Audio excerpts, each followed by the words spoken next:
So Liam just asked what it felt like. If you look at Liam's body design, it's kind of interesting, right?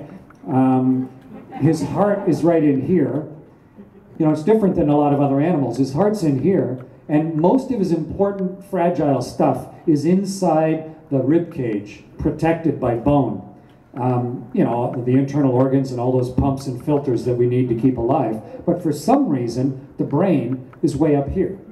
You know, why isn't our brain inside the rib cage where it's a lot better protected? Well, it's because, here, move your head from side to side. No, like this. There we go. Okay, it's because we want to put our vision as high as possible so that you can see danger. You can see a saber-toothed tiger running at you from a distance. If our eyes were in our feet, then we would have been eaten a lot more often. So we put our eyes as high as possible. Well, that, unfortunately, your optic nerve can't be really long because there's so much information coming from your optic nerve to your brain. So the brain has to be up here, and then we have to mount it on a swivel so we can look all directions for the saber-toothed tigers. So, and then you need a cooling system for it. So that's why we have this big, heavy skull. And then you need this huge skeleton just to be able to balance and support this skull. And then the heart has to work so hard to pump the fluid. It's like a conveyor belt of blood all the time, just pumping it where gravity fights every inch to lift the blood all the way up to Liam's head. And we just think that's normal, right? It's a design. It's a really weird, compromised design. And it is balancing complexity with danger.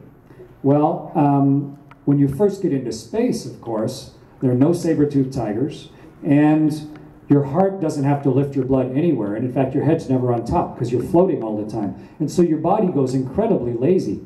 In space, you never even have to hold your head up. For 6 months, these muscles do nothing except point. They don't ever fight gravity. And you don't have to lift a finger. Literally, you don't have to lift a finger for 6 months. And so your heart shrinks because it just doesn't have to work so hard. Your balance system, here, just close your eyes, Liam. He closes his eyes. He doesn't need vision to balance, obviously. He's standing on stairs. I'm just going to touch you. Just keep your eyes closed. I mean, he can balance standing on stairs without vision. He's got a really beautifully intricate balance system that is using gravity. Okay, you go first. Using gravity to tell him which way's up. But if he spent 5 months on the space station without gravity, that whole system would forget and shut down, and he'd be completely vision-based. So as soon as he came home, everything would be messed up. His cardiovascular system, his blood pressure regulation system, his body, all the fluid would just go down to about here, and his heart wouldn't remember how to squeeze the balloon to get all the stuff to the top. And his inner balance, his balance system is like screaming at him going, "You're accelerating like crazy," because it's feeling gravity, and his eyes are going, "No, you're not, you're just standing here." And so every time your body has a huge disconnect between what you see and what you sense, it says something happened. Probably you ate a bad mushroom or something. You know, some sort of neurotoxin that completely messed you up. And so your body says, throw up right now, because it's trying to protect you. It thinks you've just ingested something that is about to kill you. And so it says, throw up. And then it says, go to sleep, because it wants you to stop digesting and metabolizing whatever that poison was. So that's what it feels like to get home. It's awful. And it took about 2 days to stop throwing up. It took about 2 weeks until I felt sort of normal. It took about 4 months before I could run again and get the blood circulating properly. And then I lost a lot of bone across my hips because I had osteoporosis because of the lack of load. I lost about 8% of the bone across my hips, and it's taken about 18 months to grow my bone back. But our osteoporosis reverses, which is really interesting. And it's been 18 months. What's today, the 8th? In 5 days, it'll have been 18 months since I got back. So hopefully my bones are dense enough that I can go skiing this winter. We'll see. Thanks, Sam.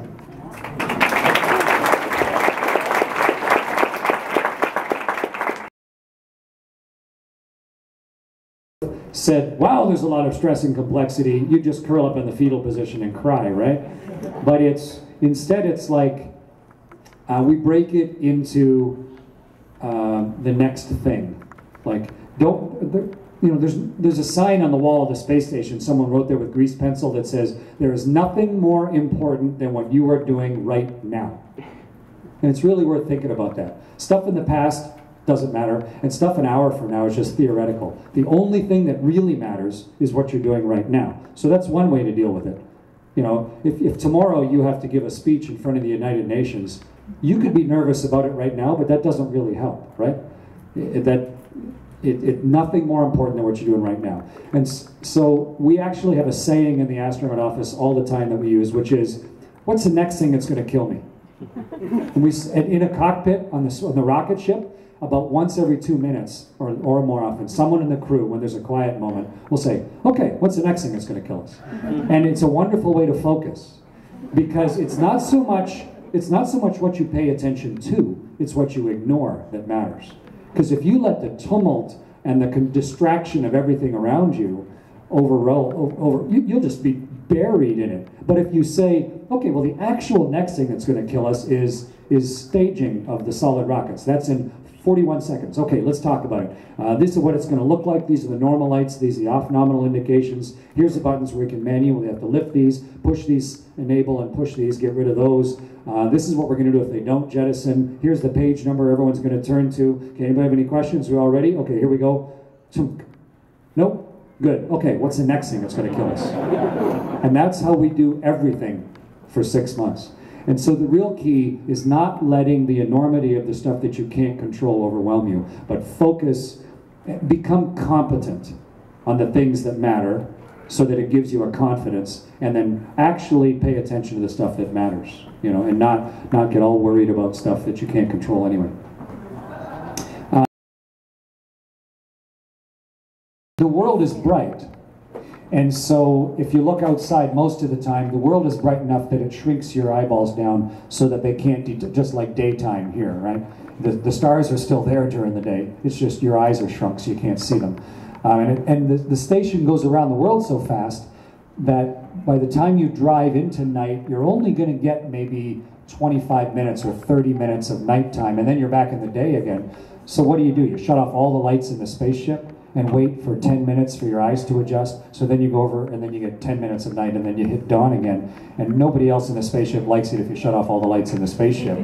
So, and besides, you're only very marginally closer to the stars.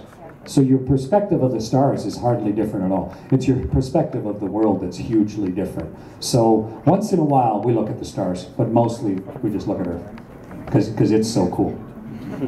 Yes, young, what's your name?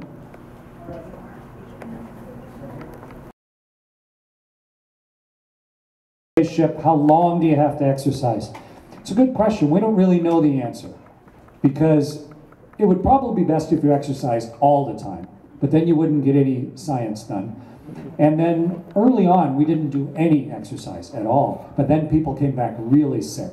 They lost a lot of their bone, their muscles wasted away. They came home like they're really fragile. We've actually had 2 astronauts recently get back, and within 6 months of getting back, they tripped and fell and broke their hip. Just regular healthy guys in the late 40s and early 50s. So we're trying to decide exactly how much exercise is best, and we've settled right now on 2 hours a day. And we have 3 pieces of exercise equipment. We have a bicycle. It doesn't have a seat, which is kind of cool, because you don't need a seat without gravity. So you have a bicycle, and you can bicycle once around the world. Just takes 90 minutes and you're around. And then we have a treadmill, a big spinning treadmill. In order to stay weighted down on it, we have great big elastics hold us down over our shoulders and our waist that pull you down onto the treadmill. But if you just ran on a treadmill, you know, your feet pounding would shake the whole space station. And so the treadmill is balanced on a big floating gyroscope. So it's sort of like running on a treadmill that's in a canoe. It's kind of weird to run on. And then we have a machine that's just resistive exercise, like it looks sort of like a universal gym or a Bowflex or something like that. So we split our 2 hours between those 3 machines every day. 2 hours a day, 7 days a week, the whole time. And the food's pretty good up there. So I exercised 2 hours a day, and I didn't have any fat, and I didn't have any beer. And so when I came back from space, I'd gained 20% strength. I was 20% stronger. I'd lost quite a bit of fat. I'd gained some muscle. I came back kind of ripped from space. It's a good health spa. But I still lost 8% of the bone across my hips, which I've been growing back. Maybe time for 1 or 2 more questions, and then we'll get at signatures. Yes, ma'am. How did my photographic eye change over time? When you first get to orbit, the first thing you want to do is look out the window. You know, you unstrap from, after you've survived launch, you unstrap from your seat, and everyone wants to go look at the world. And when you first see the world, you look for stuff you recognize.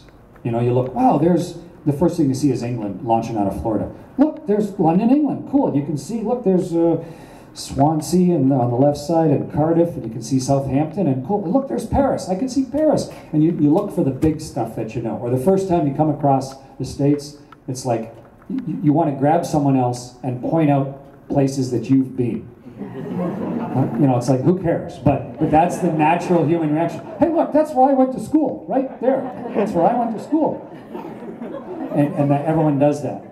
And that's what you take pictures of for the first few days. But then after a while, you go, oh, okay, there's London, there's Paris, great. But wow, look what the water's doing in that estuary of the Hull, right there by Hull, or of the Humber, or look how the Thames flows into the English Channel, or you start looking at the sunset or the glint, and you just start to see the world for what it really is, and not just your preconceived perceptions of what the world should look like. And then you start seeing the beauty of it. And then every time you come around the world, it's like the world says to you, you thought I showed you some cool stuff last time? Wait till you see what I'm going to show you this time. And you get better at looking.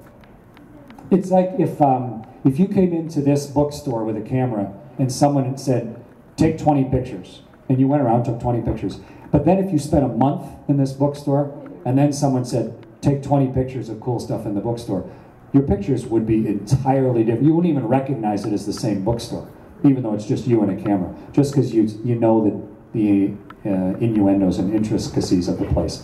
And this book is, I took 45,000 pictures while I was up there. And NASA gives you no time to take pictures, not 1 second.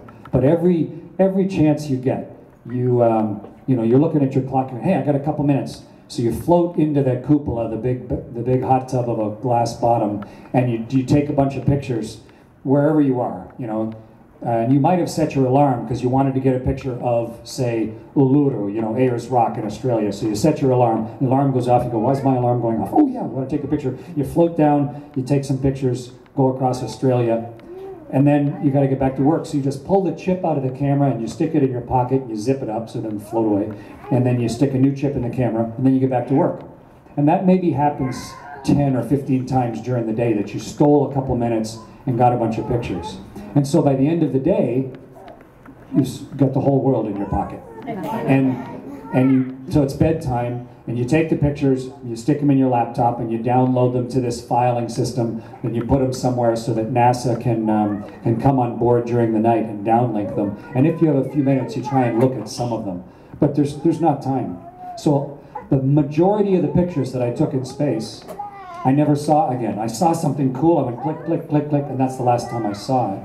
And I didn't have time to review it. So this past winter, I thought, I can't just let all these pictures just be forgotten. And so I went through all 45,000 pictures. And I chose the best, like 3,000 or 4,000 of them. But that's a big book. So I thought, well, what am I going to do with this really nice 3,000 or 4,000 pictures?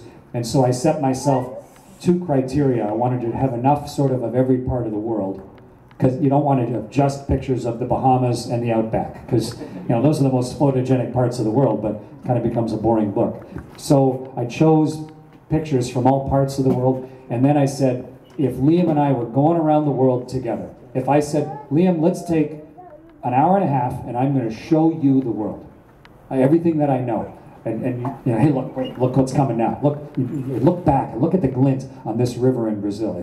Looks like liquid silver. It's going to be real. Oh, now wait, have a look at this. That was what I wanted the book to be. Was as if 2 of us were at the window, and I was doing one time around with you, and I wanted to show you the really interesting stuff. And then I wrote out what I would tell you, because you know I've been around the world 2,593 times. So I've had a look at it, and that is the purpose of this book. and it's a New York Times bestseller, which is really nice.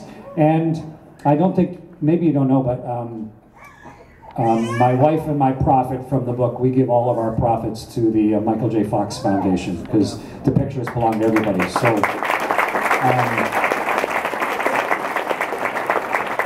anyway, so your pictures get better, and it was such a joy over the winter going through all those pictures and choosing. And then reporters say to me, "So yeah, but which one is your favorite picture in there?" I'm like, "I chose out of 45. These are my favorite pictures."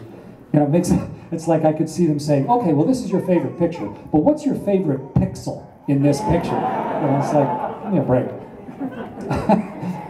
Anyway, I'm really proud of the book, and I think we need to get up and sign. I will talk to each of you, so bring your question to me when you come up and talk to me at the table. In case you don't have time to line up, I signed a bunch of books in advance, so if you want to buy one that's already signed, I got some as well. But I'm going to be heading upstairs to get ready to sign books. Thanks very much for coming this evening.